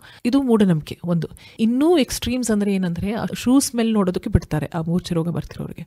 All these are superstitious beliefs. ಇದೆಲ್ಲ ಮೂಢನಂಬಿಕೆಗಳು ಅಥವಾ ಮೂಢನಂಬಿಕೆ ಪದ್ಧತಿಗಳು ಮೊದಲಿಂದನೂ ನಡೆಸ್ಕೊಂಡು ಬರ್ತಿರ್ತಕ್ಕಂಥದ್ದು. ಸೊ ಇದು ಸರಿಯಲ್ಲ. ಸೊ ನೀವು ಹೇಳಿದ ಪ್ರಶ್ನೆ ತುಂಬ ಚೆನ್ನಾಗಿತ್ತು. ಸೊ ಈಗ ಏನು ಮಾಡಬೇಕು, ಆಯಿತು ಇದೆಲ್ಲ ತಪ್ಪು ಅಂತ ಹೇಳಿದ್ರೆ ಈಗ ಸರಿ ಯಾವುದು, ಕರೆಕ್ಟ್, ಆ ಪ್ರಶ್ನೆ ಬರುತ್ತಲ್ವ. ಏನು ಮಾಡಬೇಕು, ಒಬ್ಬ ವ್ಯಕ್ತಿಗೆ ಫಿಟ್ಸ್ ಬಂದಿದೆ ಅಂತ ಹೇಳಿದರೆ, ಎಲ್ಲೋ ಮನೆಯಲ್ಲೋ ರೋಡ್ ಸೈಡಲ್ಲೋ ಬಂದು ಬಿದ್ದಿದ್ದಾರೆ, ಎರಡು ಕೈ ಕಾಲು ಹೊಡ್ಕೋತಿದ್ದಾರೆ, ಏನು ಮಾಡಬೇಕು ಆ ಟೈಮಲ್ಲಿ ಅಂದರೆ, ಫಸ್ಟ್ ಅವ್ರೇನಾದ್ರು ರೋಡಲ್ಲಿ ಬಿದ್ದಿದ್ರೆ, ಅಲ್ಲಿ ಟ್ರಾಫಿಕ್ ಇರುತ್ತೆ, ಗಾಡಿಗಳು ಓಡಾಡ್ತಿರುತ್ತೆ, ಫಸ್ಟ್ ಥಿಂಗ್ ಏನು ಮಾಡಬೇಕು ಅಂದರೆ ಅವ್ರನ್ನ ರೋಡ್ ಸೈಡಲ್ಲಿ ಕರ್ಕೊಂಡು ಬರಬೇಕು. ಒಂದು ಸೇಫ್ ಆಗಿರೋ ಜಾಗದಲ್ಲಿ ಕರ್ಕೊಂಡು ಬಂದು ಅವ್ರನ್ನ ಅಲ್ಲಿ ಮಲಗಿಸ್ಬೇಕು. ಒಂದು. ಎರಡನೇದಂತ ಹೇಳಿದರೆ, ಅವ್ರದ್ದು ಬಟ್ಟೆ ತುಂಬ ಬಿಗಿಯಾಗಿ ಕಟ್ಕೊಂಡಿದ್ದಾರೋ ಸ್ವಲ್ಪ ಫ್ರೀ ಮಾಡಬೇಕು. ಮೂರನೇದು, ಜನ ಸುತ್ತಲೂ ಏನು ಮಾಡ್ತಾರೆ, ಏನಾದ್ರು ಯಾರೋ ಬಿದ್ದಿದ್ದಾರೆ ಅಂತ ಹೇಳಿದ್ರೆ ಎಲ್ಲರೂ ಹಿಂಗೆ ಪೂರ್ತಿ ಆವರಿಸ್ಕೊಂಡ್ಬಿಡ್ತಾರೆ, ಪೂರ್ತಿ ಅವ್ರಿಗೆ ಉಸಿರಾಡೋಕ್ಕೆ ಜಾಗ ಇರೋದಿಲ್ಲ, ಆ ಥರ ಎಲ್ಲರೂ. ಸೊ ಅದನ್ನು ಅವಾಯ್ಡ್ ಮಾಡಬೇಕು. ಉಸಿರಾಡೋಕ್ಕೆ ಸ್ವಲ್ಪ ಸ್ಪೇಸ್ ಕೊಡಬೇಕು, ಅವ್ರಿಗೆ ಉಸಿರಾಡೋದಕ್ಕೆ ಜಾಗ ಮಾಡಿಕೊಡ್ಬೇಕು ಅವ್ರಿಗೆ. ಒಂದು. ಮೂರನೇದು. ನಾಲ್ಕನೇದು ಏನಂತ ಹೇಳಿದರೆ, ಸುತ್ತಮುತ್ತ ಯಾವುದಾದ್ರೂ ಹಾನಿಕಾರಕ ಒಂದು ಕಲ್ಲೋ ಮುಳ್ಳೋ ಗಾಜಿನ ಪೀಸೋ ಏನೋ ಇದೆ ಅಂದರೆ ತಲೆ ಹೊಡ್ಕೋತಾ ಇರುತ್ತೆ, ಕೈ ಹೊಡ್ಕೋತಾ ಇರುತ್ತೆ ಜೋರಾಗಿ. ಏನು ಮಾಡ್ತಾರೆ ಅವಾಗ, ಅದ್ರ ಮೇಲೆ ಏನಾದ್ರು ಕಲ್ ಮೇಲೆ ತಲೆ ಮೇಲೆ ಪೆಟ್ಟಾದರೆ ಏನಾಗುತ್ತೆ, ಅದಿನ್ನೂ ಹಾನಿಕಾರಕ ಆಗಿರುತ್ತಲ್ಲ. ಸೊ ಆ ಸುತ್ತಮುತ್ತಲಿನ ಜಾಗದಲ್ಲಿ ಏನೇನಿದೆಯೋ ಅದನ್ನೆಲ್ಲ ದೂರ ಪಡಿಸ್ಬೇಕು. ಇಲ್ಲಾಂದರೆ ಇನ್ನೂ ಸೇಫ್ ಆಗಿರೋ ಜಾಗದಲ್ಲಿ ಅವ್ರನ್ನ ಕರ್ಕೊಂಡೋಗಿ ಮಲಗಿಸ್ಬೇಕು. ಸೊ ಈಗ ಅವ್ರಿಗೆ ತಲೆಯಲ್ಲಿ ಈ ಥರ ಕೈ ಕಾಲೆಲ್ಲ ಹೊಡ್ಕೋತಿರುವಾಗ ಏನಾಗುತ್ತೆ, ತುಂಬ ಹೊಡ್ಕೊಳ್ಳೋದ್ರಿಂದ ಡ್ಯಾಮೇಜ್ ಆಗ್ಬೋದಲ್ಲ ಕೈ ಕಾಲಿಗೆ ತಲೆಗೆಲ್ಲ. ಸೊ ಒಂದು ಸಾಫ್ಟ್ ಆಗಿರೋ ಬಟ್ಟೆ, ಯಾವುದೋ ಮೃದುವಾಗಿರೋ ಬಟ್ಟೆ, ಒಂದು ಹೆಣ್ಮಕ್ಳು ವೇಲೋ ಅಥವಾ ಕಾಟನ್ ಬಟ್ಟೆ ಏನಾದರೂ ಇರುತ್ತಲ್ಲ ರೋಡ್ ಸೈಡ್, ಕಾಟನ್ ಬಟ್ಟೆನ ತಲೆ ಕೆಳಗಡೆ ಇಡೋದು ಅಥವಾ ಕೈ ಕಾಲೆಲ್ಲಿ ಹೊಡ್ತೀವಿ ಅದ್ರ ಕೆಳಗಡೆ ಇಟ್ಟಾಗ ಏನಾಗುತ್ತೆ ಪೆಟ್ಟಾಗೋದಿಲ್ಲ ಅವರಿಗೆ. ಸೊ ಆ ಟೈಮಲ್ಲಿ ಬಾಯಲ್ಲಿ ಏನೂ ಕೊಡಕ್ಕೆ ಹೋಗಬಾರ್ದು. ಯಾಕೆ ಬಾಯಲ್ಲಿ ಕೊಟ್ಟರೆ ಏನಾಗ್ಬಿಡುತ್ತೆ ಅಂದರೆ ಉಸಿರಾಡೋ ಜಾಗ ಅವ್ರಿಗೆ ಎಚ್ಚರ ಇರೋದಿಲ್ವಲ್ಲ, ಉಸಿರಾಡೋ ಜಾಗಕ್ಕೆ ಹೋಗ್ಬಿಡುತ್ತೆ. ಅವಾಗ ಇನ್ನೂ ಡೇಂಜರ್ ಅದು, ಉಸಿರು ನಿಂತು ಹೋದಾಗ ಆಗ್ಬೋದು, ರೆಸ್ಪಿರೇಟರಿ ಡಿಸ್ಟ್ರೆಸ್ ಆಗ್ಬೋದು, ಆಸ್ಪಿರೇಷನ್ಸ್. ಸೊ ಇದನ್ನೆಲ್ಲ ತಡೆಗಟ್ಟಬೇಕು ಅಂದರೆ ಪ್ರಜ್ಞೆ ಇಲ್ಲದೆ ಇರೋ ಟೈಮಲ್ಲಿ ಬಾಯಲ್ಲಿ ಏನೂ ಕೊಡಬಾರ್ದು. ಅಥವಾ ನೀರು ಕುಡಿಸೋದಾಗ್ಲಿ ಏನು ತಿನ್ಸೋದಾಗ್ಲಿ ಆ ಟೈಮಲ್ಲಿ ಮಾತ್ರೆ ಕೂಡ ನುಂಗ್ಸೋದಕ್ಕೆ ಪ್ರಯತ್ನ ಪಡಬಾರ್ದು. ಯಾಕಂದರೆ ಅದು ಮಾತ್ರೆ ನುಂಗ್ಸಿದ್ರೆ ಅದು ಉಸಿರಾಡೋ ಜಾಗದಲ್ಲೇ ಹೋಗೋ ಚಾನ್ಸಸ್ ಜಾಸ್ತಿ ಇರುತ್ತೆ. ಸೊ ಇದನ್ನು ನೆಕ್ಸ್ಟ್ ಏನಂತ ಹೇಳಿದ್ರೆ ಅವ್ರನ್ನ ಒಂದು ಬದಿಗೆ ತಿರುಗಿಸಿ ಮಲಗಿಸ್ಬೇಕು, ರೈಟೋ ಲೆಫ್ಟೋ ಒಂದು ಕಡೆ ತಿರುಗಿಸ್ಬಿಟ್ಟು ಮಲಗಿಸ್ಬೇಕು. ಸೊ ಅವಾಗೇನಾಗುತ್ತೆ ಬಾಯಲ್ಲಿ ಜೊಳ್ಳು ಬರ್ತಾ ಇರುತ್ತಲ್ವ, ಅದೆಲ್ಲ ಇಳ್ಕೊಂಡು ಹೋಗುತ್ತೆ, ಆಸ್ಪಿರೇಷನ್ಸ್ ಆಗಲ್ಲ.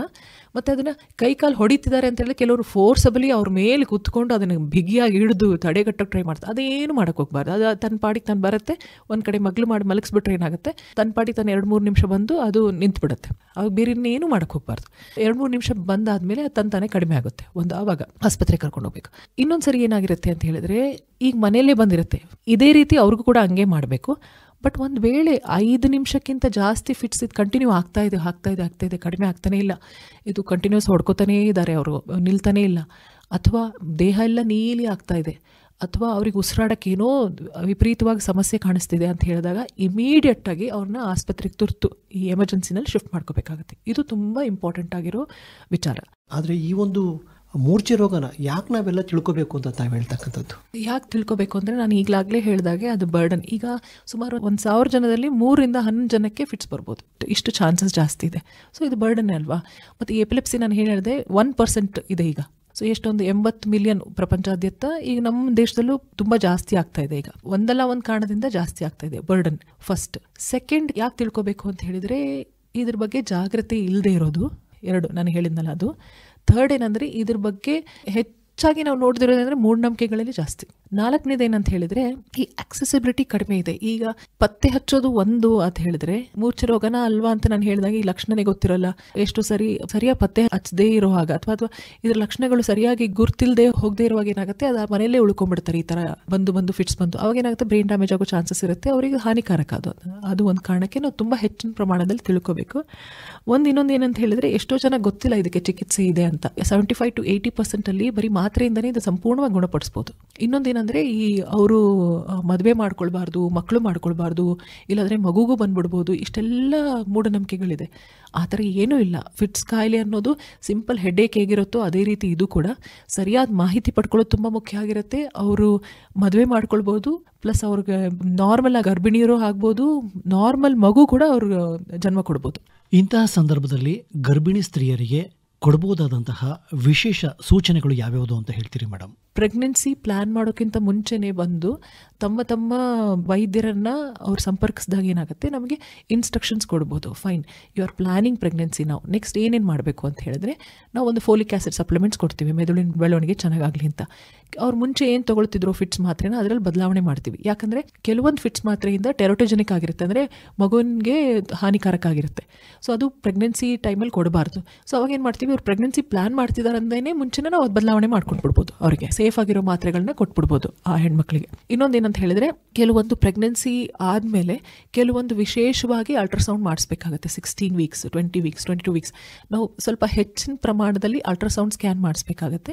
ಯಾಕೆಂದರೆ ಅನಾಮಲಿ ಸ್ಕ್ಯಾನ್ ಅನ್ನೋದು ತುಂಬ ಮುಖ್ಯ ಆಗಿರುತ್ತೆ. ಅಂದರೆ ಮಗು ಬೆಳವಣಿಗೆ ಸರಿಯಾಗಿ ಆಗಿದೆಯೋ ಇಲ್ವೋ, ಅದರಲ್ಲಿ ವ್ಯತ್ಯಾಸಗಳಾಗ್ತಾ ಇದೆಯೋ, ಮೆದುಳಿನ ಡೆವಲಪ್ಮೆಂಟ್ ಸರಿಯಾಗಿ ಆಗ್ತಾ ಇದೆಯೋ ಅದನ್ನು ನೋಡೋದಕ್ಕೆ ಒಂದು ಇಂಪಾರ್ಟೆಂಟ್ ಆಗಿರುತ್ತೆ. ಮತ್ತು ಇನ್ನೊಂದು ಏನಂದರೆ ಕೆಲವೊಂದು ಬ್ಲಡ್ ಟೆಸ್ಟ್ ಮಾಡಬೇಕಾಗುತ್ತೆ, ಈ ಜೆನೆಟಿಕ್ ಟೆಸ್ಟ್ ನೋಡೋದಕ್ಕೆ. ಗರ್ಭಾವಸ್ಥೆಯಲ್ಲಿ ಕೆಲವೊಂದು ಬ್ಲಡ್ ಟೆಸ್ಟ್ ಮಾಡಿ, ವಿಶೇಷವಾಗಿ ಕೆಲವೊಂದು ಬ್ಲಡ್ ಟೆಸ್ಟ್ ಮಾಡಬೇಕಾಗುತ್ತೆ. ಇದೆಲ್ಲ ಏನಕ್ಕೆ ಅಂದರೆ ಸೇಫ್ ಆಗಿರಲಿ ಅಂತ ಅಷ್ಟೇ. ಸೇಫಾಗಿ ಡೆಲಿವರಿ ಆಗಲಿ, ಸೇಫಾಗಿ ಮಗು ಹುಟ್ಟಲಿ, ಅದಕ್ಕೇನು ಹಾನಿಕಾರಕ ಆಗಬಾರ್ದು. ಅಥವಾ ಒಂದು ವೇಳೆ ಮಗುವಿನ ಡೆವಲಪ್ಮೆಂಟ್ ಸರಿಯಾಗಿದೆಯೋ ಇಲ್ಲೋ ಅಂತ ಹೇಳೋದಕ್ಕಾದ್ರೂ, ತಿಳ್ಕೊಳ್ಳೋದಕ್ಕಾದ್ರೂ, ಅಥವಾ ಹಾನಿಕಾರಕ ಆಗ್ತಾ ಇದೆಯಾ ಅಂತ ಹೇಳೋಕ್ಕಾದ್ರೂ ನಮಗೆ ಇದೆಲ್ಲ ಹೆಚ್ಚಿನ ಜಾಗೃತಿ ವಹಿಸ್ಕೋಬೇಕಾಗತ್ತೆ. ಟ್ರೀಟ್ಮೆಂಟ್ ಆಕ್ಸೆಸಿಬಿಲಿಟಿ ಇರೋದಿಲ್ಲ, ಅಂದರೆ ಅದಕ್ಕೆ ಸರಿಯಾದ ಮಾತ್ರೆ ತೊಗೊಳ್ಬೇಕು, ಅದು ಸಿಗುತ್ತಾ, ತುಂಬ ಕಾಸ್ಟ್ಲಿ ಇರುತ್ತೆ ಮಾತ್ರೆಗಳೆಲ್ಲ, ಅಷ್ಟು ವರ್ಷಗಳ ತನಕ ತೊಗೊಳಕ್ಕೆ ಅನುಕೂಲ ನಮಗೆಲ್ಲ ಆಗುತ್ತಾ ಇಲ್ವಾ ಅಂತ ಜನ ಎಷ್ಟು ಸರಿ ಅದು ಕೊಡಿಸಿರಲ್ಲ ಟ್ರೀಟ್ಮೆಂಟು. ಹಂಗೇನೂ ಇಲ್ಲ, ಗೌರ್ಮೆಂಟಲ್ಲೆಲ್ಲ ಸಪ್ಲೈ ಇದೆ, ಎಲ್ಲ ರೀತಿ ಒಳ್ಳೊಳ್ಳೆ ಮಾತ್ರೆಗಳೇ ಗೌರ್ಮೆಂಟಲ್ಲೇ ಸಪ್ಲೈ ಸಿಗ್ತಾ ಇದೆ ಈಗ. ಸೊ ಆ ಭಯನೂ ಬೇಡ. ಮತ್ತು ಇನ್ನೊಂದೇನಿದೆ, ಎಷ್ಟೊಂದು NGO organisation, non governmental organisations ಏನಿದೆ ಅದು ಫ್ರೀಯಾಗೆ ಮಾತ್ರೆಗಳನ್ನ ಕೊಡ್ತಾ ಇದ್ದಾರೆ ಫಿಟ್ ಕಾಯಿಲೆ ಇರೋರಿಗೆ. ಸೊ ಆ ಭಯ ಕೂಡ ಬೇಡ, ಮಾತ್ರೆ ಚಿಕಿತ್ಸೆ ಆಗುತ್ತಾ ಇಲ್ಲ. ಅಥವಾ ಎಲ್ಲ ಮೂರ್ಛೆ ರೋಗ ಇರೋರಿಗೆ ಆಪರೇಷನ್ನೇ ಮಾಡಿಸ್ಬೇಕು ಅಂತ ಹೇಳಿಲ್ಲ. ಅದು ಒಂದು ಇಂಪಾರ್ಟೆಂಟ್ ಆಗಿ ನಾನು ಏನು ಹೇಳಿದಾಗೆ 75% 80% ಬರೀ ಮಾತ್ರೆ ಕರೆಕ್ಟಾಗಿ ತೊಗೊಂಡು ನಾವು ಹೇಳಿದಾಗ ಕರೆಕ್ಟಾಗಿ ತೊಗೊಂಡ್ಬಿಟ್ರೆ ಅದನ್ನು ಸಂಪೂರ್ಣವಾಗಿ ನಿಯಂತ್ರಣ ಮಾಡಿಬಿಡ್ಬೋದು ಫಿಟ್ಸ್ ಕಾಯಿಲೆನ. ಒಟ್ಟಾರೆಯಾಗಿ ತಾವು ಇಷ್ಟೆಲ್ಲ ಮುಂಜಾಗ್ರತಾ ಕ್ರಮಗಳನ್ನು ಅನುಸರಿಸಿದ್ರೆ ಈ ಒಂದು ಮೂರ್ಛೆ ರೋಗನ ಸಂಪೂರ್ಣವಾಗಿ ಗುಣಪಡಿಸ್ಬೋದು ಅಂತ ಹೇಳ್ತೀರಾ ಮೇಡಮ್? ಖಂಡಿತ ನಾನು ಹೇಳಿದಾಗೆ 75 to 80% ಸಂಪೂರ್ಣವಾಗಿ ಗುಣಪಡಿಸ್ಬೋದು. 20% ಸರ್ಜರಿ ಅಷ್ಟೇ. ಕಾರ್ಯಕ್ರಮದ ಕಡೆಯದಾಗಿ ಈ ಒಂದು ಮೂರ್ಛೆ ರೋಗದ ಕುರಿತಾಗಿ ತಾವು ವೈದ್ಯರಾಗಿ ಏನು ಹೇಳಕ್ಕೆ ಇಷ್ಟಪಡ್ತೀರಾ ಮೇಡಮ್? ಒಂದು ಸೋಷಲ್ ಸ್ಟಿಗ್ಮಾ, ಸಿಂಪಲ್ ಆಗಿ ಹೇಳಬೇಕಂದ್ರೆ ಈ ಮೂರ್ಛೆ ರೋಗಕ್ಕೆ ಸಂಬಂಧಪಟ್ಟ ಒಂದು ಸೋಷಲ್ ಸ್ಟಿಗ್ಮಾ ಏನಿದೆಯೋ, ಡು ನಾಟ್ ಡಿಸ್ಕ್ರಿಮಿನೇಟ್ ಅಂತಲೇ ಹೇಳ್ತಾರೆ, ಒಂದ್ಸರಿ ಥೀಮ್ ಕೂಡ ಕೊಟ್ಟಿದ್ರು. ಸೊ ಏನಂತ ಹೇಳಿದ್ರೆ ಅವ್ರನ್ನ ಬೇರೆ ಹಾಗೆ ಪರಿಗಣಿಸಬಾರ್ದು, ಡಿಸ್ಕ್ರಿಮಿನೇಟ್ ಮಾಡಬಾರ್ದು. ಅದು ತುಂಬ ಸಹಜವಾದ ತೊಂದರೆನೇ. ಈಗ ತಲೆನೋವು ಹೇಗೋ, BP ಹೇಗೋ, ಶುಗರ್ ಹೇಗೋ, ಇದು ಹಾಗೇನೆ. ಇನ್ಫ್ಯಾಕ್ಟ್ ಏನಂತ ಹೇಳಿದ್ರೆ ಈ ಮೂರ್ಛೆ ಬಂದಾಗ ಮಾತ್ರ ಆ ಮೂಮೆಂಟಲ್ಲಿ ಅವ್ರ ಕೈಕಾಲು ಪಟ ಹೊಡಿಬೋದು, ಮಾಡ್ಬೋದು. ಮಿಕ್ಕಿ ಟೈಮಲ್ಲಿ they are as normal as anybody ಅಲ್ವಾ. ಬೇರೆಯವ್ರ ಥರನೇ ಸಂಪೂರ್ಣ ನಾರ್ಮಲ್ ಅವರು ಆ ಮೂಮೆಂಟಲ್ಲಿ. ಮತ್ತು ಇದು ಯಾರಿಗಾದರೂ ಬರ್ಬೋದು, ಚೆನ್ನಾಗಿರೋರಿಗೆ, ತುಂಬ ವಿದ್ಯಾವಂತರಿಗೆ, ತುಂಬ ಎಲ್ಲ ಚೆನ್ನಾಗಿರೋರಿಗೆ ಕೂಡ, ಆರೋಗ್ಯವಾಗಿರೋರಿಗೆ ಯಾವುದೋ ಒಂದು ಮೂಮೆಂಟಲ್ಲಿ ಬರೋದು. ಫಸ್ಟ್ ಏನಂದರೆ ಅದು ಮೂರ್ಛೆ ರೋಗ ಬಂದ ತಕ್ಷಣ ಅದೊಂದು ದೊಡ್ಡ ಸೋಷಲ್ ಸ್ಟಿಗ್ಮಾ ಮಾಡಿ ಅದನ್ನು ತುಂಬ ಹೆಚ್ಚಾಗಿ ಮೂಢನಂಬಿಕೆಗಳನ್ನ ಅಸೋಸಿಯೇಟ್ ಮಾಡಿಬಿಟ್ಟು ಅವ್ರನ್ನ ರಿಸ್ಟ್ರಿಕ್ಟ್ ಮಾಡೋದಾಗಲಿ ಅಥವಾ ಡಿಸ್ಕ್ರಿಮಿನೇಟ್ ಮಾಡೋದಾಗಲಿ ಮಾಡಬಾರ್ದು. ಅದೊಂದು ತಿಳುವಳಿಕೆ ಪಡ್ಕೊಳ್ಳೋದು ತುಂಬ ಇಂಪಾರ್ಟೆಂಟ್ ಆಗಿರುತ್ತೆ.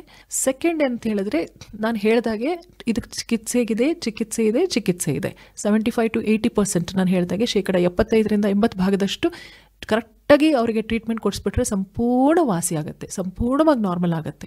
ಸೊ ಮಾತ್ರೆ ಬಿಡಬಾರ್ದು, ಸರಿಯಾಗಿ ತೊಗೊಳ್ಬೇಕು, ಸರಿಯಾಗಿ ಕನ್ಸಲ್ಟೇಷನ್ ಮಾಡಬೇಕು, ಅಷ್ಟೇ ಇರೋದು. ಇನ್ನು 20% ಅದೇನಿದೆಯೋ ತುಂಬ ಕಡಿಮೆ ಪ್ರಮಾಣ, ಅವ್ರಿಗೆ ಮಾತ್ರ ಸರ್ಜರಿ. ಅದು ಕೂಡ ಗೌರ್ಮೆಂಟಲ್ಲಿ ಫೆಸಿಲಿಟಿ ಇದೆ. ಸರ್ಜರಿ ಮಾಡೋದ್ರಿಂದ 100% ಕಂಪ್ಲೀಟ್ ವಾಸಿ ಆಗೋ ಚಾನ್ಸಸ್ ಕೂಡ ಇದೆ. ಸೊ ಹಂಗಾಗಿ ಮೂರ್ಛೆ ರೋಗ ಇದೆ ಅಂದ ತಕ್ಷಣವೇ ಭಯ, ಗಾಬರಿ, ಆತಂಕ ಮಾಡ್ಕೊಳ್ದೇನೆ, ಯಾರೋ ಹೇಳಿದ್ದ ಮೂಢನಂಬಿಕೆಗಳನ್ನ ಫಾಲೋ ಮಾಡ್ದೇನೆ, ಅದ್ರ ಬಗ್ಗೆ ಹೆಚ್ಚಿನ ಭಯ ಪಡ್ಕೊಳ್ದೇನೆ ಸರಿಯಾದ ವೈದ್ಯರಲ್ಲಿ ಹೋಗಿ ಅವ್ರಗಳಿಂದ ಇನ್ಫಾರ್ಮೇಷನ್ ತಗೊಳ್ಳೋದು ತುಂಬ ಇಂಪಾರ್ಟೆಂಟ್ ಆಗಿರುತ್ತೆ. ಒಳ್ಳೆಯದು ಮೇಡಮ್, ತಾವು ಇದುವರೆಗೂ ಮೂರ್ಛೆ ರೋಗ ಕುರಿತಾಗಿ ಹೆಚ್ಚು ಮಾಹಿತಿಯನ್ನು ನಮ್ಮ ಕೇಳುಗರೊಂದಿಗೆ ಹಂಚಿಕೊಂಡಿದ್ದೀರಿ. ತಾವು ಈ ಕಾರ್ಯಕ್ರಮದಲ್ಲಿ ಭಾಗವಹಿಸಿದ್ದಕ್ಕೆ ತಮಗೆ ಆಕಾಶವಾಣಿ ಪರವಾಗಿ ಧನ್ಯವಾದಗಳು. ನಮಸ್ಕಾರ. ನಮಸ್ಕಾರ. ಸಹ್ಯಾದ್ರಿ ನಾರಾಯಣ ಮಲ್ಟಿ ಸ್ಪೆಷಾಲಿಟಿ ಆಸ್ಪತ್ರೆ ಆರೋಗ್ಯವಾಣಿ ಕಾರ್ಯಕ್ರಮ ಕೇಳಿದಿರಿ. ಈ ಕಾರ್ಯಕ್ರಮದ ಪ್ರಾಯೋಜಕರು ಸಹ್ಯಾದ್ರಿ ನಾರಾಯಣ ಮಲ್ಟಿ ಸ್ಪೆಷಾಲಿಟಿ ಆಸ್ಪತ್ರೆ, ಶಿವಮೊಗ್ಗ.